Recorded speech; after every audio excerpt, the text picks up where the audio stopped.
Hi everyone, this is Oscar from Underdog, and this is part 2 in our SNTS study. If you watched part 1 of this series, you saw how we spent some time designing the drums, a 1-bar drum loop similar to the SNTS styles, banging industrial relentless drums. Now I think that one loop worked pretty well, however, one loop is not a track, as you well know, so let's look at what it's going to take to turn that into a full track. One of the key concepts here is that we're going to start constructing longer phrases, longer than 1 bar obviously, that again are going to loop. So we just need a long phrase that's going to have some subtle variations inside of it, and that's going to repeat over time again. So instead of a 1-bar loop, we're going to make, for instance, an 8-bar loop that's going to have a little bit of change over time. And then maybe at the end of that loop, it's going to be like a turnaround. And the turnaround in this case might be like a riser effect or scooping out the lows with a high pass filter, something like this. And so, of course, going from 1-bar loop to an entire 6-minute arrangement is probably a bit too ambitious. We got to give ourselves some milestones along the way that we say like, okay, here we're pretty confident it's working, here we're pretty confident it's working. We can't just go straight to a full arrangement because there's so many variables that the whole thing's going to fall out of balance way too quickly. So what we're going to do is we're going to create, let's say, 4 versions of an 8-bar loop, and each of those 4 versions is going to be like slightly different energy level with a couple of different elements that represent different moments of the track. Let's jump into Ableton and I'll show you what I'm doing.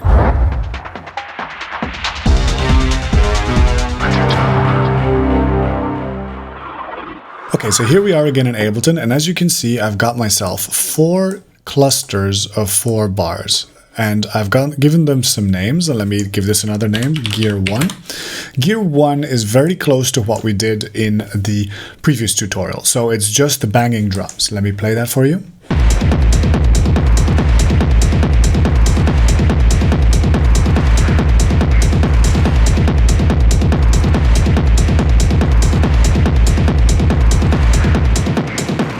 Okay, so there's not that much going on there.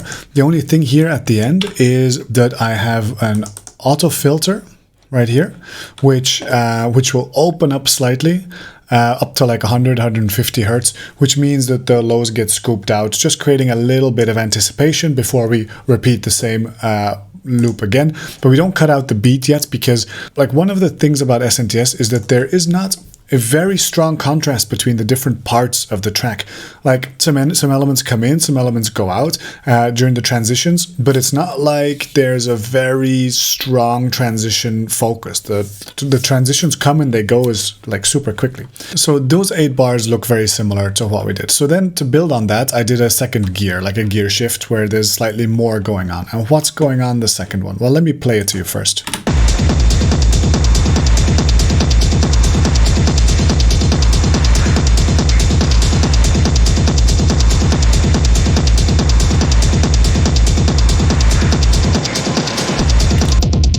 Okay.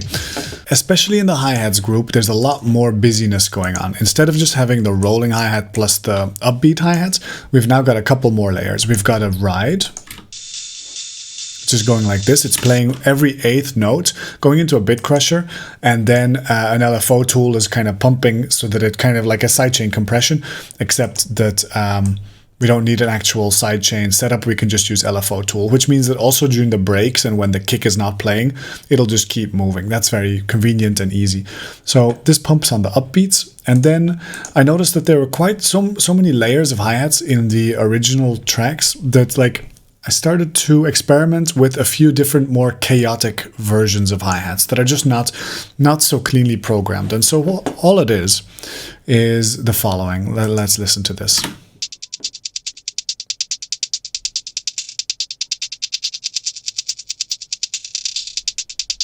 Okay, so as you can see, this is just like a kind of rolling hi-hat pattern, but it's going all over the place. It's a little bit stereo, it's got some delays on it.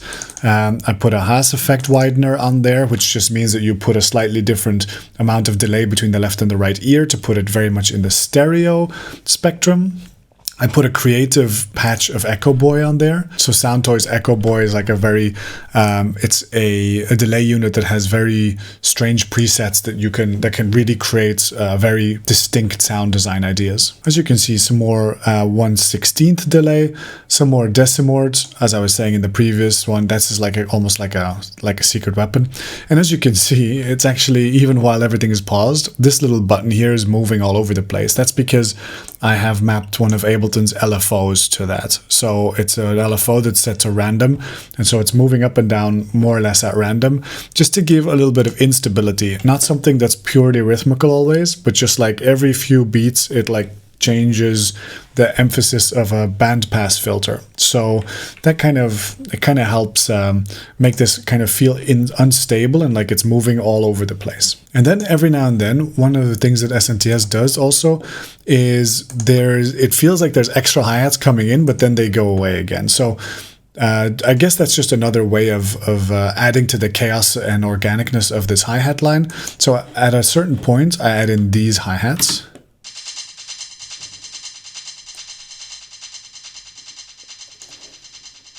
So all that is a 909 hi-hat, pitched down a bit, I think. Yeah, pitched down a bit. Again, through a decapitator. As you can see, this is a pattern for me. Punished very heavily, so it's like really just very distorted hi-hat. Then I put like massive amounts of delay on there with really high feedback, because I just wanted to kind of splash out over time, like a dub delay actually, like in how they do it in dub music a little bit. Make it a little bit more stereo, and then scoop out all the lows and the highs, because I just want it to be an element that accompanies everything else but doesn't come to the foreground too much. And then I make it pump with the sidechain tool. So let's listen to that again just to appreciate it.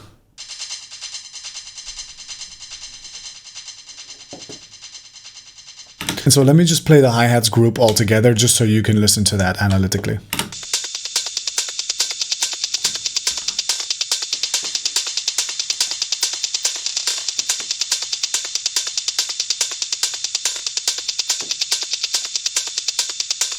So there's a lot going on there, but it kind of grooves like one big pulsating mass that has just a lot of layers of interest. A small nuance there as well is that as a sort of a turnaround, every now and then I automate on the hats group the dry wet of a delay that kind of creates, it's a really short one, like 30 milliseconds.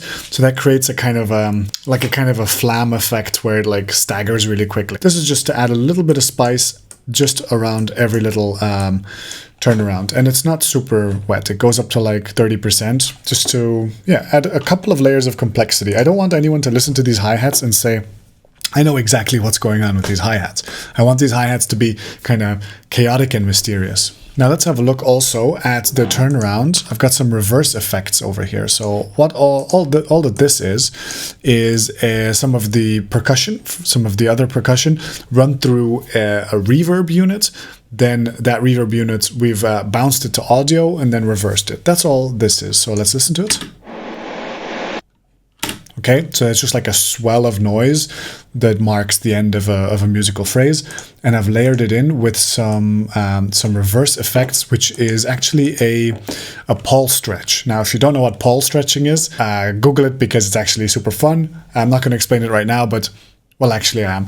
It's you take a small sample and you put it into this old software, and the old software, it stretches it, but it calls it hyper stretching. So instead of stretching it like 2 times or 3 times in length, it stretches it like 20 times in length. And that creates these kind of ambient walls of sounds that are super cool. And if you put something in there like a voice or something, it just creates these kind of like screaming walls of like vocal wailing that's just beautiful. So let's listen to this one. There you go. Now it's something that's built up out of a human scream, but stretched really long, so it becomes kind of otherworldly, like it's just, I don't know, like kind of a hellish sound. And together they sound like this. Okay, so we might play with different variations of that during the entire arrangement, but that's what we're going to go for now. So let's move on to the next cluster of 8. Particularly one of the features of one of these songs is the chromatic bells that you can hear. It's like this. A feature of this is that it's an ascending series, right? Of maybe 5 notes, and because it's 5 notes every 16th note, it creates like a polymeter. So when it loops back down to 0, it doesn't line up with the 1, 2, 3, 4 of the kick drum. That creates a polymeter. Check out the video about polymeters that I did a few months ago. That explains it in more depth what's going on here. Let's play this section entirely.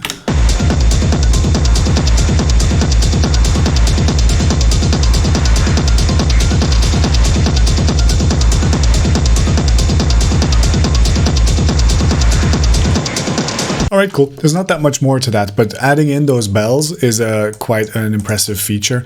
As you can see here, the notes that I'm playing are somewhat chosen at random, not to be in a perfect scale. Especially these first 3 ones, 1, 2, 3, they form the first 3 notes of the Phrygian scale, which always gives like a kind of a dark feeling. So those 3 I probably chose on purpose, but then these 2, not really on purpose. You've got yourself the 4th note of the scale, plus you've also got yourself the raised 4th, which is kind of like a blues note. You don't really need to overthink that, but one of the cool things about it is that it's a semitone above this one. And so anytime you have a semitone interval, that's always going to sound a bit more edgy than whole tone intervals. So if you have to look for, you know, a kind of an edgy sound, kind of nice to try thinking in one semitone rather than whole tones. Now let's move on to the last section of 8 here.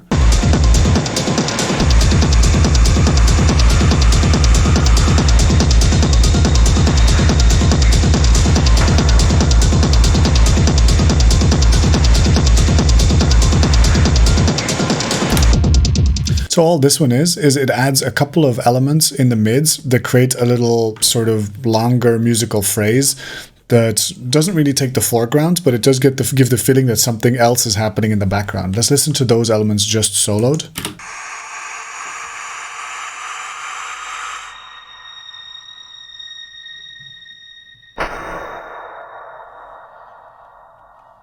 So together, these are kind of like almost like a call and response kind of a phrase maybe, but all they do is just add a little bit of depth in the background, because again, these SNTS tracks, one of the goals is not to bring other elements into the foreground over the drums. The drums are always going to be in the foreground, and everything else is just subtle patterns moving behind it, just enough to make things not boring.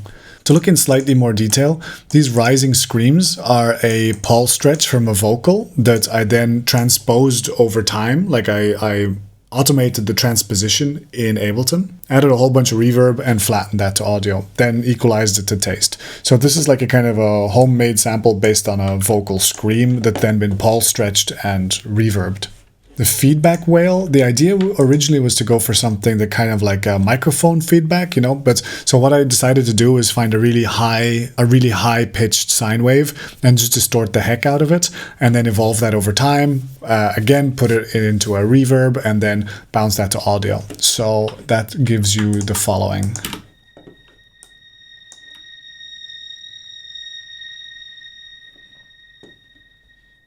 It's just this really high tone that just consistently flies. And then there's one actual like percussive impact that just has a very large reverb on it, like this.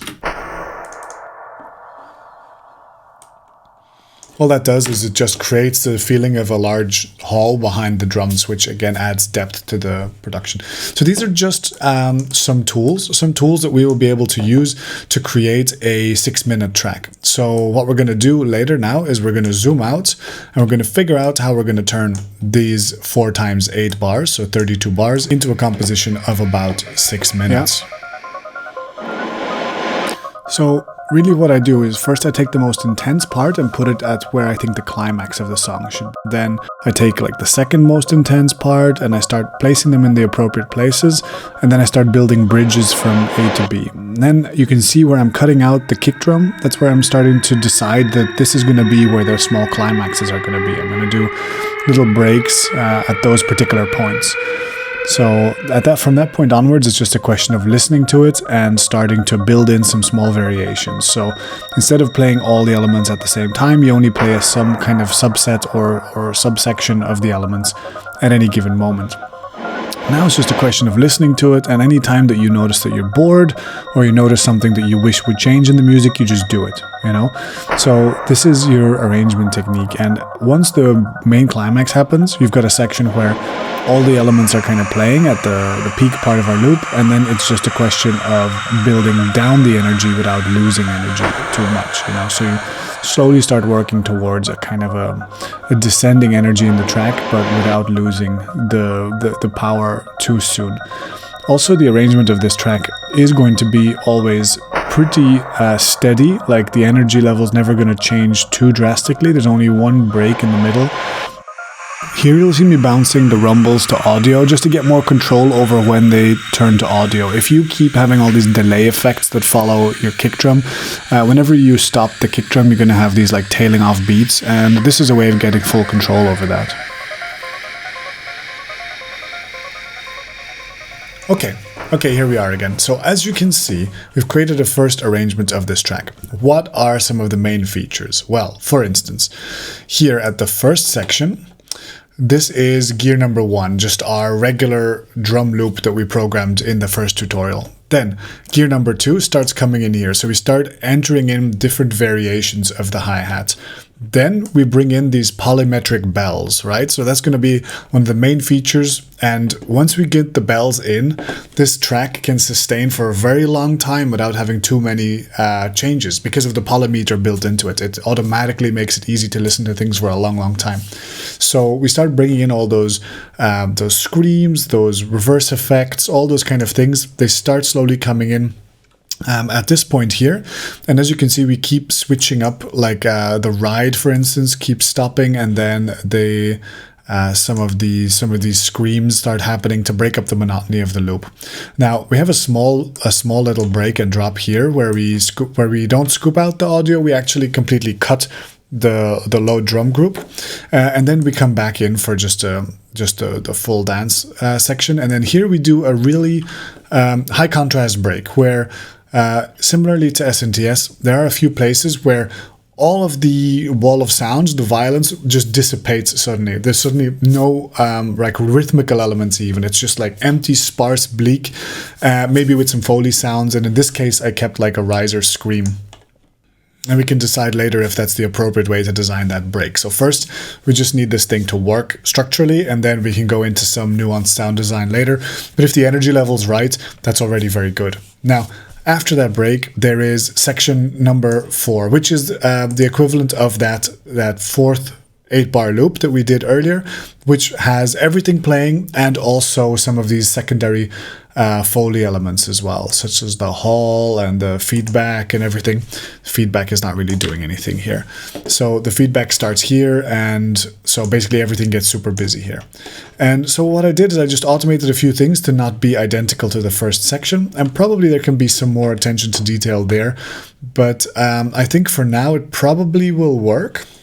And then there's another section here, which I just call a lift and a drop, which is, it's essentially, if you look at the automation, all I did was I scoop out the low frequencies over here, so that this kind of feels like a drop, like a break, even though the drums don't quit playing. Another sound design touch that I did here was that during the little breaks, not only do I scoop out the lows of the drum group, I also scoop out the lows of all the mid-range elements. So they go from being completely transparent, like this auto filter goes from being completely transparent to scooping out all the lows over the course of that amount of time. And to even further give intentionality to those breaks, I also low pass the hi-hats a little bit during that time. So the highs get darker, the lows get brighter, and it becomes almost like a band pass filter that takes away some of the intensity, like the highs and the lows of the whole track, so that you only remain with the mids, and then we bring back all the highs and lows as a kind of a small climax. So you don't always have to remove elements. You can sometimes just filter out the most potent parts and then give back those most potent parts. Then after that, we do just very functional. We bring in and out some hi-hat elements. Maybe we can remove the ride at the end here, and we let it run out until the end, and then we're just going to tail it off, and then we're going to cut off like our audio approximately here for a full loop. So let's listen to this from start to finish and make up in our mind what we think of this first version. Probably after this, a wise move would be bounce the whole thing to audio, take it away, listen to it in a few different contexts, and figure out what we think. Like, is it too repetitive in certain areas? Is it, basically all the different things that you can notice when you listen to your track outside of the studio. Then we make ourselves a to-do list, and then that's going to be the third session where we sit down and do some fine-tuning of this track, some small details. Now, let's hit play and listen to this from start to finish.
Okay, cool. So that more or less works. Now I think we need to take this away, think about it for a little bit, come back to it in another session for some detail work. Then there should also be a session where we focus purely on the mix down to make sure that this thing is as polished as we can get it. And then we need to wrap it up and call it a day. If you want to learn all the nuances on how to do all the details of every single aspect of this, well, check out some of our courses on underdog.brussels. Reach out to me for a personal coaching. That's also an option. Make sure to like the video, subscribe to the channel, stay tuned for the next episode, or check out some of the other videos on this channel. Let me know what you think in the comments. Keep producing, be good to one another, and take care. Bye-bye.